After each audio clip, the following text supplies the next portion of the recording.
Guys, welcome back to the Saints Talk podcast here on the Saints Sports Network. I'm Brendan Beavers with you here, and we got another great coach here on the podcast. With me now is the newly named head football coach, the 20th head coach in football history at Mount Airy High School. It's Austin Taylor. Coach Taylor, welcome to the show, man. Hey, thanks for having me, Brandon. Absolutely, man. First of all, congratulations on the job. I've known you now for about 4 years. You were defensive coordinator, but I'll let you do the introduction yourself. Just tell a little bit of the audience about yourself and how you got to this position.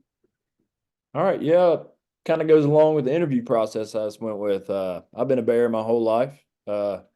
Grew up, played there. I've coached there for the past 11 years since I got out of high school, and kind of like you said, was a coordinator the past 3 years, and then got this opportunity this year, and very blessed to receive that. So, Absolutely. So, real quick about that, let's just talk a little bit about the candidacy. Of course, Coach Atkins taking the job in his hometown at Freedom High School, in his home area. What was the kind of the process like a little bit? I know watching the live stream that was posted out by the athletics page, there was a lot of teams, obviously a prestigious job. Tell me a little bit about the process. We don't need details, obviously, but just tell me a little bit about it overall. yeah, it was definitely a weird process for us because you never want to lose a great coach like JK.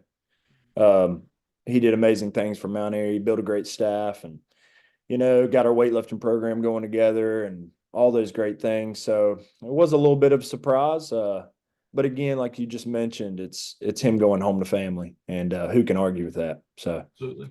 Yep, coach. So let's change the turns and let's go back to last season. Let's turn the clock back a little bit. Some statistics for you: an undefeated season, 16-0, undefeated in conference play. The biggest stat to say, especially from your defensive perspective, I don't know if you've seen your averages in 16 games. Your team averaged a little over 5 points a game average on the defensive side of the ball. The most points were let up was that game against Murphy in the late rounds of the playoffs. The only conference game that you had points in was against Starmount. 15 points was the only game that we covered at Mount Airy.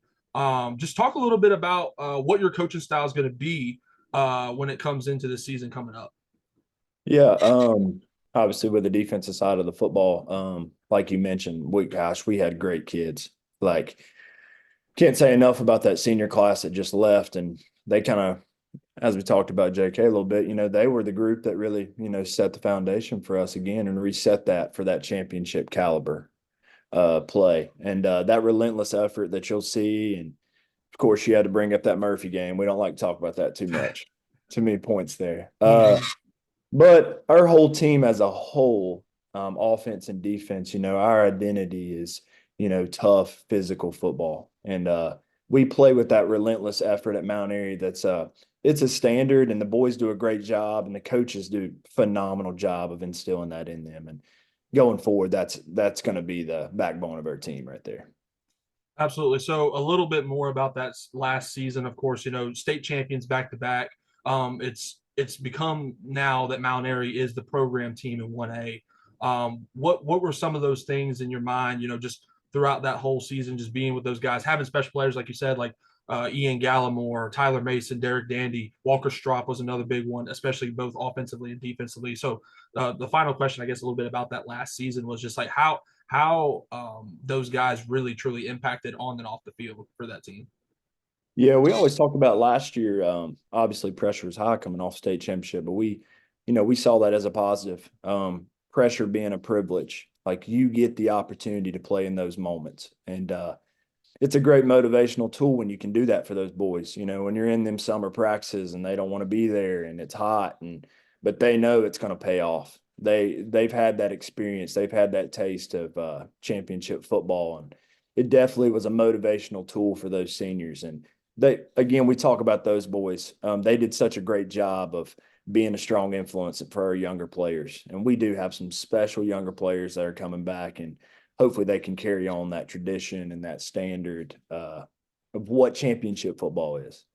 Absolutely. So let's shift focus into the 2024 season. As you talk about, you got a lot of guys still coming back. Some guys to mention off the all triad team that we posted after the season. You have Tayshawn Martin, Third Floyd, DJ Joyce, and a bunch of other kids. Zach Goins as well on the defensive side of the ball. how exciting is it to see though that a lot of the kids that you do have coming back, and even some of the kids from the middle school class that you'll have to develop, are still from those teams from the past couple of years? Yeah, that was one of the motivational factors of me getting this job and why I wanted to push for it so hard is I wanted to keep our staff together, keep our family together because we have such special kids that are still here. You named a few, but I could go on and on about those boys. I think the big thing and the big challenge that we've talked to them about is they got to step into, that leadership role. They got to be the guy for us. And that's always a transition, but I think these boys are ready for it. We talked in my introduction meeting, and I think they had the same look as me. We're hungry to get back at this.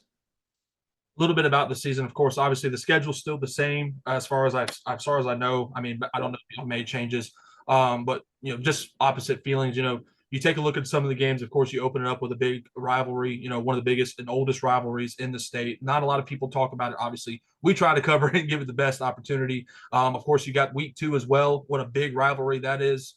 Going back, especially the 2010s when y'all were in the conference together. And then, you had some teams like Starmount, who has definitely grown and will have, I believe, 26 seniors coming up this year. So just kind of talk a little bit about, a really good opponent to always face every year is that Ashe County team, Drew Piscopo as offensive coordinator, Brian Hampton as head coach. So just kind of talk a little bit about what a good look that is for you as a 1A team, getting those conference opponents in 2A and in 3A.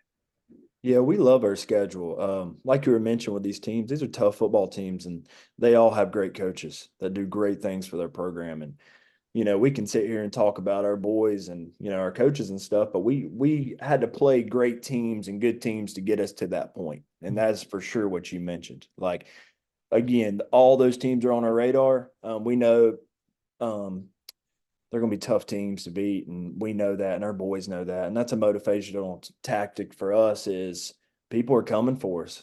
Ain't nobody going to give anything to us, and we got to make sure we take it to them. And like you said, Starmount bringing 26 back. They played us well last year. We thought they were a tough team, and they're definitely somebody to look out for.